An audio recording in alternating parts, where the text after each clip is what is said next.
हाँ जी बच्चों, कैसे हो आप सभी? होप सो आप सभी बहुत बढ़िया होंगे और आपकी जो VLDA की प्रिपरेशन है वो बहुत ही बढ़िया चल रही होगी। तो आज हम बात करेंगे एक ऐसे पॉइंट पे जो आपको VLDA में सिलेक्शन दिलवा सकता है। कैसा पॉइंट? कि प्रैक्टिस कैसे करनी है। देखिए, आप लोगों ने सिलेबस जो है वो रीड कर लिया होगा और नहीं किया तो देखिए अभी शुरू कर दीजिए, क्योंकि अब तक बहुत सारे बच्चे जो है वो घरों में बैठे हैं। VLDA पेपर इजी है दूसरे एग्ज़ाम से, लेकिन मैं आपको ये बात बोल दूं कि इसमें भी सीट्स जो हैं वो लिमिटेड होती है। हर एग्ज़ाम की अपनी अप्रोच होती है, तो ये एग्ज़ाम भी टाइम मांगता है।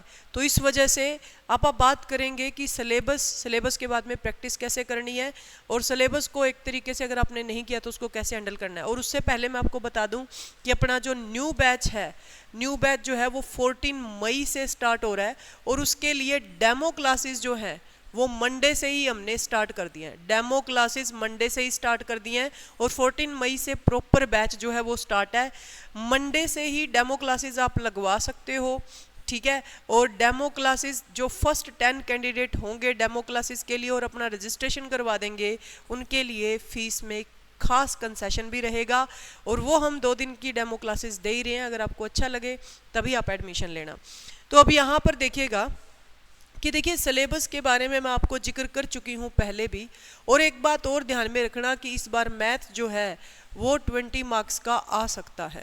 मैथ जो है वो 20 मार्क्स का आ सकता है, यानी कि 50% SST और 50% मैथ, यानी कि जो आपका बचा हुआ 40 मार्क्स का पेपर जो होता है उसके अंदर। क्यों? क्योंकि आपको पता है भाई 60 नंबर की तो इसके अंदर आपसे वो साइंस ही पूछ रहा है, ठीक है। 60 नंबर की तो क्या पूछ रहा है आपसे? साइंस ही पूछ रहा है।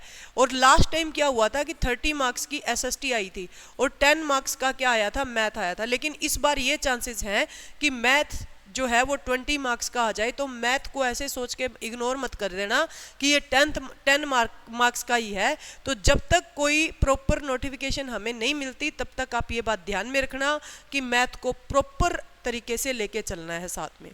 तो अभी मैं आपको यही बात बोलूँगी कि जो भी आप सिलेबस कर रहे हो, चाहे आप NCERT कवर कर रहे हो, देखिए NCERT से ही एग्ज़ाम आएगा, लेकिन NCERT से 20% ज़्यादा का आपको कवर करना पड़ेगा। अगर मैं बात करूँ साइंस की और अगर मैं बात करूँ मैथ की, तो SST से हो सकता है कि ऑलमोस्ट क्वेश्चन आपके निकल जाए।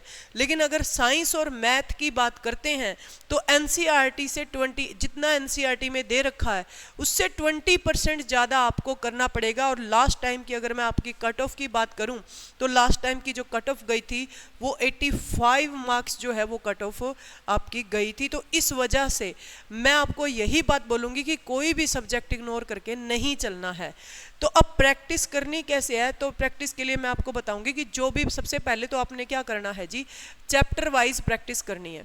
कि मान लीजिए 1 वीक का टारगेट लेके चलिए, जैसे कि हम ले रहे हैं। आज मैंने पहले YouTube पे एक शॉर्ट वीडियो डाली थी जिसमें बच्चे टेस्ट दे रहे थे, वो वीकली टेस्ट ही है। तो हम 1 वीक का टारगेट लेके चल रहे हैं कि जितना भी SST का हुआ है 1 वीक में, जितना अपना मैथ का हुआ है 1 वीक में, जितना अपना साइंस का, चाहे बायोलॉजी है, चाहे केमिस्ट्री है, चाहे फिजिक्स है, इन सब का जितना 1 वीक में हुआ है उसका क्या करना है, अपने जितने भी चैप्टर हो गए उनका एक टेस्ट बना के टेस्ट ले लेना है। टेस्ट लेने के बाद में आपने ये देखना है कि मेरे जो मार्क्स कट रहे हैं वो किस सब्जेक्ट से कट रहे हैं और किस चैप्टर से कट रहे हैं।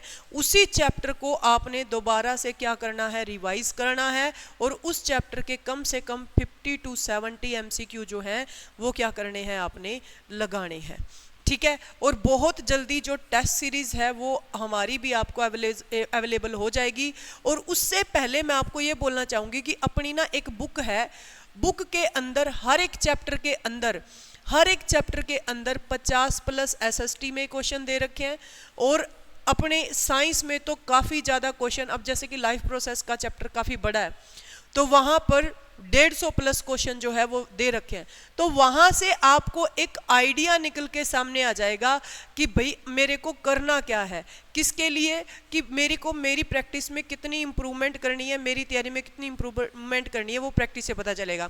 अभी टेस्ट सीरीज हम थोड़े टाइम बाद लॉन्च करेंगे, 1 मंथ के बाद में, ठीक है, यानी कि मई के एंड तक।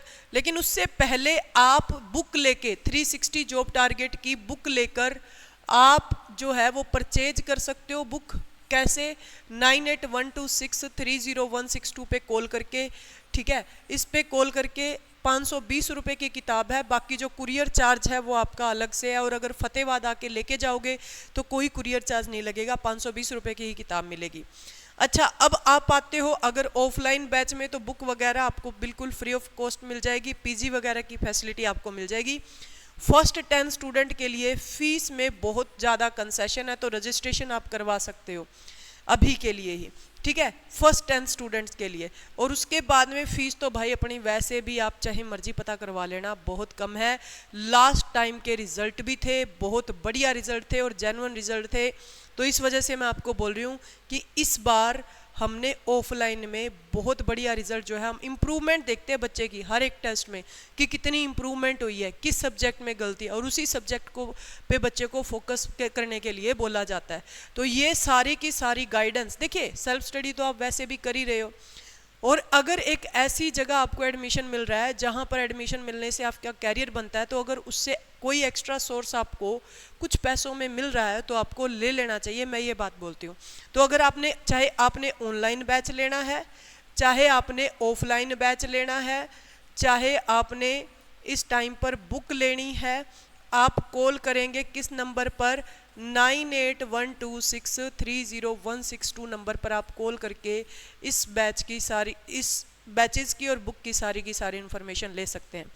बाकी मैंने डिस्क्रिप्शन में भी कॉन्टैक्ट नंबर दे दिया है, इंस्टीट्यूट का एड्रेस भी डिस्क्रिप्शन में दे दिया है।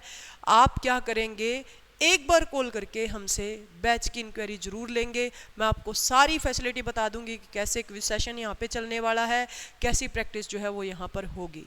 तो इस वजह से आप अगर VLDA में चाहे 10th BSc एग्रीकल्चर की प्रिपरेशन कर रहा है आपका कोई बहन भाई, तो must visit the institute and call तो जरूर कीजिएगा आप। Thank you so much to all of you.